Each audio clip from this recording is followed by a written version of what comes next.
Have you ever been in a conversation where someone talked down to you? Maybe they rolled their eyes, acted like they knew everything, or made you feel small on purpose? You try to stay calm, take the high road, but something inside you tightens up. You walk away later, thinking of what you could have said, what you should have said. But the moment has passed. That feeling of being cornered by someone arrogant, especially when you've lived long enough to see through it, is more frustrating than most people realize. It's not just the words they say, it's the way they say them, the smug grin, the patronizing tone, like they've somehow won something, just by making you uncomfortable. But what if I told you that you don't need to outshout them or outwit them? That instead of battling them on their turf, you can say something so calm, so steady, that it completely knocks them off their game and earns you more respect than any angry comeback ever could. There's a quiet kind of power that comes with age. It's not loud, it doesn't need attention. But when you learn how to use it, especially with the right words, it changes everything. In this video, we're going to walk through 5 powerful phrases you can use the next time someone tries to show off, talk over you, or make you feel less than. These aren't insults or tricks. They're calm, simple, and quietly devastating in the best way. They protect your peace and put the spotlight right back where it belongs, on their behavior. Let's start with the first one. You have a right to think that way. Now I know. At first glance, this one might sound like you're giving in. But listen closely. This phrase doesn't mean you agree. It doesn't mean you approve. What it means is, I'm not going to fight with you about it. And that alone can be deeply unsettling for someone who thrives on conflict. Arrogant people feed off pushback. They want to fight because it gives them a stage. But when you say, you have a right to think that way, you quietly close the curtain on their performance. You acknowledge that they can have their opinion, sure, but you're not stepping into the ring with them. And you know what's powerful about that? It puts the control back in your hands. You're not being rude. You're not being weak. You're being wise. You're saying, I don't need to prove myself to you. Think about a situation where someone at work, or even in your own family, tries to assert their authority by belittling your input. Maybe they interrupt you. Maybe they mock your suggestion. Everyone's watching. They expect a scene. But instead, you take a breath, meet their eyes, and say calmly, you have a right to think that way. And then, silence. That silence, that's not weakness, that's power. That's you holding the reins while they scramble to figure out why their usual tactics aren't working. Because the truth is, people who are secure in themselves don't go around tearing others down. So when you choose calm over conflict, it reveals something about you and about them. Now, the second phrase builds on that power. That's an interesting point. You've given me something to think about. Again, this doesn't mean you're agreeing, it means you're choosing not to bite the bait. And that, especially to an arrogant person, is maddening. Why? Because they expect pushback. They expect you to get defensive. And instead, you surprise them by showing composure. You turn their attempt to dominate into a moment of reflection, not for you, but for everyone watching. Let's say someone challenges your opinion at a dinner table. They smirk, they raise their voice. Maybe they even say something condescending like, well, you probably wouldn't understand. And the room goes quiet, waiting to see if you'll react. And you do, but not how they expect. You sit back, take a sip of water, and respond. That's an interesting point. You've given me something to think about. Now the attention shifts, not to the loud person, but to you, because you didn't flinch. You didn't get pulled into their performance. You rose above it, and everyone notices. It takes real strength to stay calm when someone is trying to shake you. But that kind of strength grows with time. And it shines through most when you're under pressure. when you respond with quiet grace. People don't just see your words, they see your character. And don't worry if this doesn't come naturally at first. It's like a muscle. The more you practice these phrases, the stronger they get. You'll start to notice the shift in your conversations. Less conflict, less stress, more control, more respect. People begin to understand that you're not the kind of person who can be baited or bullied. You're not interested in winning the argument. You're interested in keeping your peace. And that is a victory in itself. The beauty of these phrases is that they don't come from a place of pride or ego. They come from maturity, from choosing to live above the noise, from knowing that your time, your energy, and your dignity are worth protecting. And I'll tell you this. People remember the one who stayed calm long after they've forgotten the one who yelled the loudest. These small, powerful phrases are like emotional judo. You take the force that's coming at you, and you redirect it without breaking a sweat. You're not playing their game. You're changing the rules entirely. And once you begin to speak this way, not just with others, but even in how you talk to yourself, you'll start to feel something you may not have felt in a long time. Unshakable. That feeling that no matter who tries to talk over you, make you feel small, or question your worth, you stay standing calm, clear, and strong. Because the truth is, your value isn't up for debate. And the older you get, the more you realize you don't need to win arguments to win respect. You just need to know when to walk away and when to say something that changes the entire tone of the room. So next time someone comes at you with arrogance, remember these words. You don't need to prove anything. You don't need to explain. Just smile, breathe, and choose your words with purpose. Because when you speak from a place of quiet strength, people listen. And with that, let's keep going. Because there's another phrase, simple, powerful, and so unexpected, that can turn any heated moment into one where you quietly take back control. When someone arrogant comes at you expecting a quick response, maybe even hoping for one, they're not really listening. They're performing. They're waiting to pounce on anything you say, twist it, push back, and feel like they've won the moment. But what happens when you don't play their game? That brings us to the next phrase. I'd prefer to hear more before I respond. Now pause and let that sink in. It's not just a delay tactic, it's a declaration. You're telling them, and everyone around you, that you value listening more than rushing to defend yourself.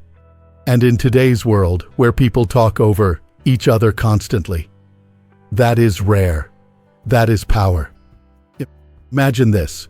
You're in a family conversation, or maybe at a neighborhood meeting. Someone jumps in with a strong opinion, maybe even starts talking over you, or assuming your stance without giving you a chance. You could fight to speak. You could raise your voice. Or you could lean in slightly and say, I'd prefer to hear more before I respond. It's calm, it's measured, and it shifts the entire energy of the room. Suddenly they're no longer in control of the moment. You are. And what's even more remarkable, it shows that you're not threatened. You're not afraid to listen, because you're confident enough in what you bring to the table. You don't need to prove anything. You're there to understand. And when you do respond, it'll be worth hearing. Now here's what really throws people off about this phrase.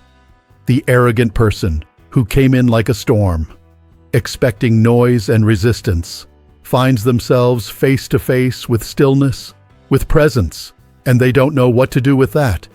People often mistake silence for weakness, but those of us who've lived a little longer know that couldn't be further from the truth. Silence can be strength. It means you're choosing when and how to speak. You're not being pulled into emotional traps. You're not being rushed into saying something you don't mean. And that kind of thoughtful pause, that kind of deliberate presence, it leaves a lasting impression. Let me give you a small real-life example. I once watched a woman in her 70s respond to a much younger, fast-talking man in a meeting. He was dismissive, rushed, arrogant. She could have snapped back, but instead she smiled gently and said, "I'd prefer to hear a little more before I respond." The room shifted. The young man faltered. People leaned in. Because calm confidence always wins in the end. Now when you follow that kind of presence with a phrase like this next one, it's almost like a mirror being held up, gently but clearly. It's interesting how everyone sees the world differently. It might sound simple, but don't underestimate it. This one is quietly devastating, in the best possible way, because it reminds the arrogant person, without insulting them, that their view isn't the only view in the room. Let's face it, people who act superior often live with the illusion that they see the world correctly, and everyone else is just wrong, misinformed, or behind. But when you calmly respond with, "It's interesting how everyone sees the world differently," you don't challenge them directly. You just introduce a new truth. Perspective is personal, and theirs is not universal. That's what makes this phrase so powerful. You're not debating, you're not correcting. You're just reflecting, something honest and subtle, that the world is full of different views, and no one holds the monopoly on truth. And when you say it with grace, not sarcasm, something shifts. Picture a conversation where someone is trying to dominate the room with their opinion. Maybe they're dismissing what others say, cutting people off, even trying to shame those who disagree. Instead of engaging in a head-on battle, you take a pause, nod slightly, and say, "It's interesting how everyone sees the world differently." The air changes, because now, if they argue with you, they reveal themselves as intolerant, not wise. It's like giving them a choice. Keep going and show your true colors, or step back and reflect. And either way, you stay calm, in control, and respected. The truth is, the longer we live, the more we realize just how many ways there are to look at the same situation. Life teaches you that certainty is often just stubbornness dressed up. So when you use this phrase, it's not just a technique, it's a reflection of real wisdom. And that's why it lands so deeply. Because let's be honest, people can argue with facts. They can argue with opinions, but they can't argue with lived experience. And when you've lived enough years to know that different people carry different truths, that's a strength they can't touch. You're not here to win the room with volume. You're here to remind it, with grace and calm, that there's more than one way to see things. And that's a lesson that stays with people far longer than any heated comeback ever will. These conversations, these moments, they're not just about protecting your peace, they're also about modeling something bigger. For the younger people watching, for the friends beside you, for the family that's still learning how to navigate conflict, when they see you stay calm, when they see you choose your words with care, they learn what real strength looks like. Not loud, not defensive, but clear, steady, respectful of yourself and others. And if there's one thing I've learned, it's this. When you speak from that place of quiet strength, even the arrogant start to take notice. Because deep down, even they know the difference between noise and wisdom. That's why these phrases matter. They're more than just lines. They're tools, shields, bridges, and sometimes mirrors. They help you keep your dignity, keep your control, and keep the peace, without sacrificing your voice. And once you learn to use them, you'll never feel trapped by someone else's attitude again. You'll have a way out, a way through, a way up. Because the goal isn't to defeat people, it's to defeat the hold they try to have over your emotions. And when you do that, you walk away not only stronger, but freer. Now let's talk about one more phrase. It's the kind of phrase that doesn't just end the conversation, it ends the entire power play behind it.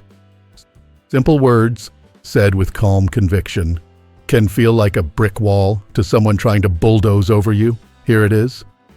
If that makes you happy, then that's fine. Now pause for a moment and imagine saying that, not with sarcasm, not as a jab, but with a tone of genuine calm. Think about the message it sends. It tells the other person, you can have your opinion, your show, your moment, but it doesn't affect my peace. And that, right there, is what truly disarms arrogance. Most people don't realize this, but someone acting arrogant is usually trying to get a reaction. They want to feel superior. They want to win. Not always the conversation, but your attention, your energy, your validation. And when you refuse to give them that, when you simply say, if that makes you happy, then that's fine. You shine a light on what they're really doing. It's like pulling the curtain back. Suddenly everyone sees what's going on. The bluster, the show, the fragile ego behind the loud voice. It's not about being cruel. It's about being clear. You're not going to waste your breath arguing with someone who just wants to feel bigger by making you feel smaller. You're not going to dance with someone who's only trying to step on your toes. Because here's the truth. Their arrogance only has power if you give it your energy. And you don't owe anyone your energy, especially not someone trying to tear you down. So next time someone throws their weight around, acting like they've got it all figured out and trying to make you feel less than, remember this phrase. Say it softly, say it firmly, say it with peace. If that makes you happy, then that's fine. It's not permission, it's not surrender, it's the quiet decision not to play along. And that can be more powerful than any comeback or insult. Think about a coworker or even a family member who's always trying to prove they're better. Maybe they constantly correct you, show off what they know, or put your ideas down. Instead of matching their tone or letting their words bruise your confidence, you breathe in, smile a little, and say, if that makes you happy, then that's fine. They can't argue with it, they can't push past it. Because you're not resisting them, you're rising above them. And that's what makes all of these phrases so powerful. Each one is about taking your power back, without raising your voice, without getting defensive, and without stepping out of your own character. You've lived enough life to know that not every battle is worth fighting. And sometimes, the best way to win is simply not to play. These phrases help you do that, with strength, with poise, and with a quiet confidence that speaks louder than arrogance ever could. Let's look at them again. Just not as a list, but as part of a mindset. When you say, you have a right to think that way, you let go of the need to convince anyone and hold on to your peace. When you say, that's an interesting point, you've given me something to think about, you surprise them with your calm and take control of the energy in the room. When you say, I'd prefer to hear more before I respond, you slow everything down and show that you're not easily shaken. When you say, it's interesting how everyone sees the world differently, you introduce humility without ever sounding weak. And when you say, if that makes you happy, then that's fine. You bring it all together and make it clear that your peace is not up for negotiation. These aren't just words, they're ways of being. And once you start using them, they become part of your identity. Because you know what? People admire strength, but they respect calm. And the older we get, the more we realize that real strength isn't about dominating others. It's about not letting others dominate us. That's why staying composed, choosing your words with intention, and protecting your energy isn't just good advice. It's a way of life, one that brings more peace, more respect, and a whole lot less stress. And yes, there will still be people who try to provoke you, who talk down to you, who think their voice matters more. But they don't get to decide how you show up. That choice belongs to you and no one else. So the next time someone arrogant tries to push your buttons, just remember, you have the tools now. Not to fight, but to lead. Not to argue, but to rise. And most importantly, not to win over them, but to win within. If you found even one of these phrases helpful, I'd love to know which one stuck with you the most. Drop it in the comments Let's talk about it. And if you've ever been in one of those conversations where you wished you had the perfect thing to say, well, now you do. Give this video a like if it spoke to your experience. It helps more people like you find this message. And if you haven't yet, subscribe to Strong Elderly Life. This is where we grow stronger. Not louder, not angrier, but wiser. Together. Because living well after 60 isn't about being passive. It's about being powerful in ways that others may not expect. And when you protect your energy, your dignity, and your calm, you live lighter, freer, and on your own terms. Here's to choosing peace over pride and walking away from arrogance with your head held high. Here's to living your best life at any age.